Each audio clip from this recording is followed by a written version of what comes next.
All right. So the name of the show is What Makes You Think. That part, you know. So we've got a couple things we're going to do and just ask, what does this make you think? Okay. So the first thing I'm going to do here is I want to read you a quote Okay. and I just want to know what it makes you think. So I'm going to try to get through the whole thing. If you feel like you need to jump in and say, shut up, stop talking, or you're just, moved and want to say something and you love it, whatever it is, feel free to jump in. Okay. What does this quote make you think? This kid had the honesty and decency to shut up. She didn't want to say I'm better because she Be- knows. You want me to stop? yeah, that's what Bella said when after the Olympics in the press conference. So Mhm. that I remember. I don't know how I remember that, but I think one of my coaches told me, so it stuck with me. First of all, we didn't talk that much because we didn't know English. We weren't Mm. allowed to talk, and we knew that it wasn't up to us. It was up to the judges, to the coaches, and it doesn't matter what we do. It's not up to us to win or to lose or what score we're going to get. Right. Did you take that as a compliment at the time? So I think he knew for sure what was going on in Romania because he went through what our coaches went through. And he knew what was going on over there. So he had the power or the freedom to say what he wanted to say. Mhm. Well, us and our coaches didn't. So it's not necessarily that you knew when to shut up, quote unquote. You didn't feel as though you could have spoken out anyway. Is that Well, accurate? yes, but I don't think I would have said anything because, like I said, it wasn't my place to say anything. You know, it's we both. My place was to do the gymnastic that I could do. That Right. was my. Everybody else had their own place in the sport, so it wasn't my place to say anything. Now, can I ask you after this time, I look at your career and there's so many highlights, so many wins, and so many groundbreaking moments that happened. That, although your performance was holy crap, incredible, and you could argue that you should be the Olympic champion. Do you look back at that now as just maybe a dip in the road that maybe pushed you, or do you look back at that in frustration? How do you look back at that 88 all around? No, I actually never looked back in frustration. To me, I think I was frustrated that day. I think, um, and more all because everybody expected me to win. You know, when you look back and you said you competed in the Olympics, it's a major accomplishment. Think about being in the top three, that's huge. So I think it was just a frustration that I knew I could win Mhm. and I didn't, and it was so close. But I never look back and just say, be sad that, oh, I got second place. Oh, I feel so bad for me. I could never do that because that's a big accomplishment. And just being in the Olympics, competing and achieving my dream and all that hard work, it shows that I was in the top three, so and it shows that I was disappointed a little bit for that day, like I said, but the day later I had to compose myself and go back to compete in event finals, and it showed that I could do it, but I will never look back and you know, I could never look back and just say, oh, Shushanova didn't deserve to win. I think she did, she was the best that day. And it showed, so maybe I was the best in the event finals. So it shows in that too. So I could Right. never look back and just say, I can't believe I got second place and feel sad about that. Good. And I'm so happy to hear that because, this sport it's heavy. You were so young going in feeling like you were expected to do something that was already greater than the fact of the amazing thing you already did was getting there.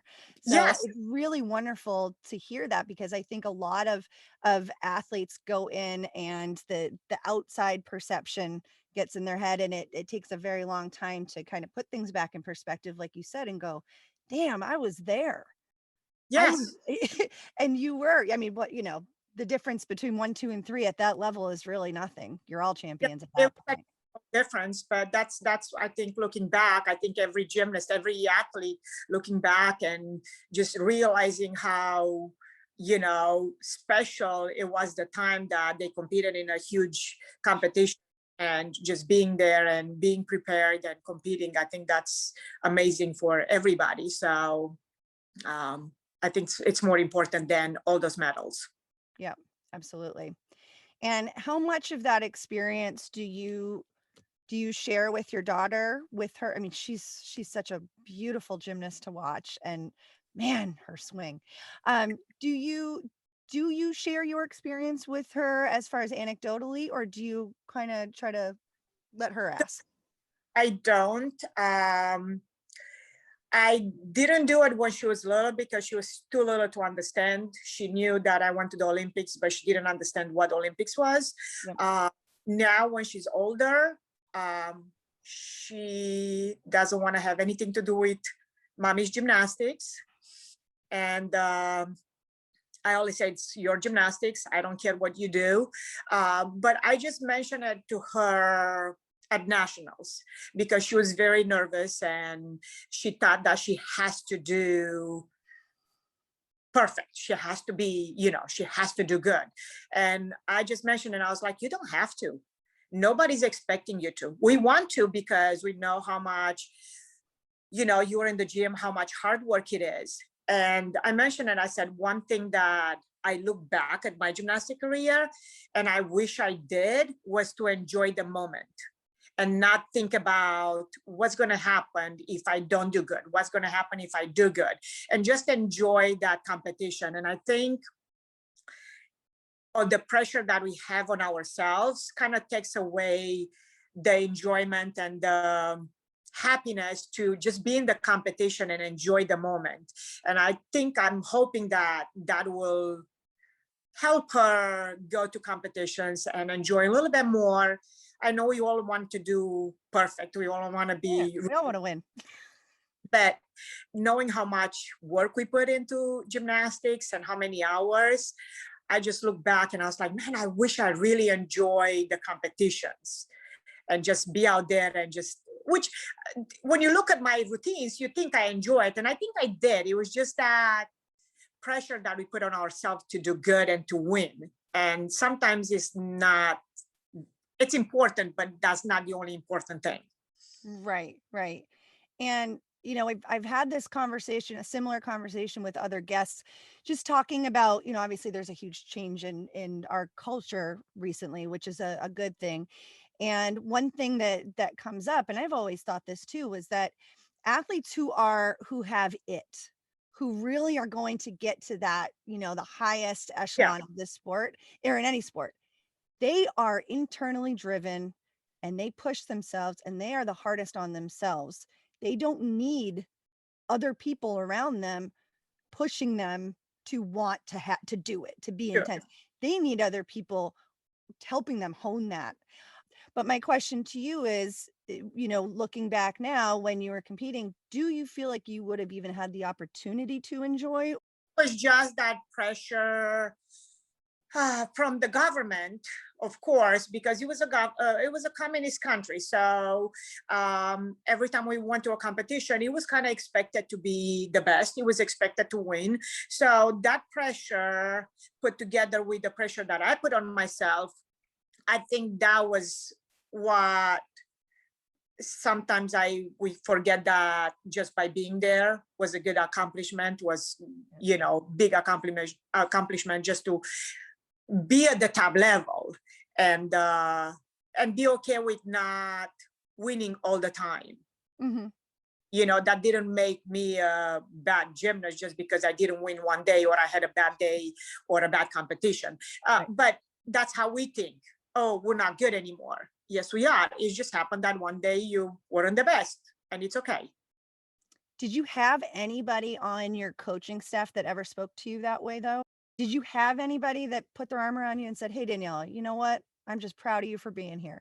Anybody Yeah, in and it wasn't, the coaches were always there for us. I think they had that pressure bigger pressure than us as gymnasts, Oh, because they were adults. They knew what could happen if they didn't, produce medals, produce good gymnasts.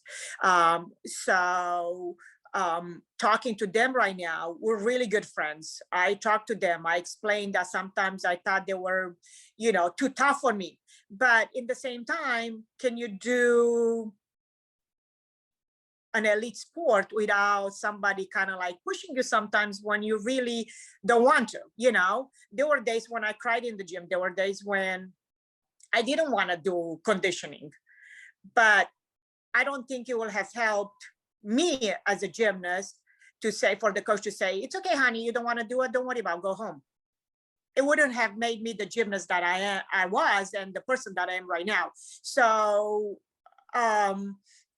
we were taught in the gym to be professionals, and especially when we went to competition, to be very respectful and not fool around, not play around. This is a sport, it's not a playground. But in the practices, we always had fun. It wasn't just like that, whatever you see on TV, yeah. that we were very strict. We were not smiling a lot. We were just like concentrating and knew that we had to do it in order to do well. So those are your game faces. Yes.